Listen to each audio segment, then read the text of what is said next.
업무상 과실 또는 중대한 과실로 인한 교통사고로 말미암아 피해자로 하여금 중상해가 아닌 상해에 이르게 한 경우 종합보험에 가입하였던 이유로 공소를 지기할 수 없도록 한 교특법이 문제가 됐던 사항이죠. 자, 요거는 교통사고 피해자의 재판 절차 친수권과 평등권을 침해한다. 그죠? 자, 여기서 교통사고 처리 특례법 사건에서는 두 가지를 조심해 주셔야 돼요. 첫 번째 조심해 주셔야 되는 건 교통사고 처리 특례법정은 위헌입니다. 종합보험에 가입됐다는 이유만으로 좀 사고를 내서 크게 다치게 했는데 중과실로 다치게 했는데도 난 종합보험에 가입됐는데 보험사 보험금 받아 사과도 안 하고 뻔뻔하게 구는 이런 사람들 분명히 처벌을 해야 됩니다. 그죠? 근데 요게 첫 번째 위헌이긴 위헌인데 뭐 때문에 위헌은 아니다?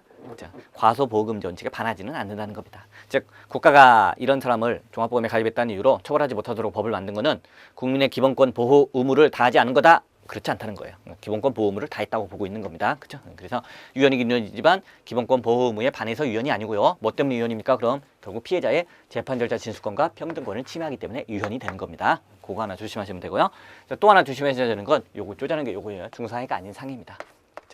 그래서 중상해를 입은 경우와 중상해를 피해자가 중상해를 입은 경우와 그리고 중상해가 아닌 상해, 가벼운 상해죠. 요 두 가지로 판례가 나눠서 판시를 했던 부분이에요. 그래서 자 업무상 과실 또는 중대한 과실로 교통사고를 일으켜가지고 피해자가 중상해를 입었으면은 그때는 뭐 처벌 받아야 된다는 겁니다. 그때도 공소를 종합보험에 가입했다는 이유로 공소제기 못하도록 한 부분은 피해자의 재판 절차 진수권과 평등권을 침해한다고 봤어요. 근데 그와 중상해가 아니고 중상해가 아닌 상해를 입은 경우에는요, 그때는 공소제기 못하도록 법을 만들었어도 피해자의 재판 절차 진수권과 평등권을 침해하지 않는다가 결론입니다. 그렇죠? 그래서 중상해냐 중상해가 아닌 상해냐 이것도 이제 살짝 구별을 해서 보시면 되는 거예요. 그래서 이제 시험 문제 정말 조전하게 나올 때는 뭐 쭉 써 있고 이걸 두 개 묶어서 나오는 거죠. 중상해거나 또는 중상해가 아닌 상해에 이르게 한 경우 이렇게 쭉 쓰는 겁니다.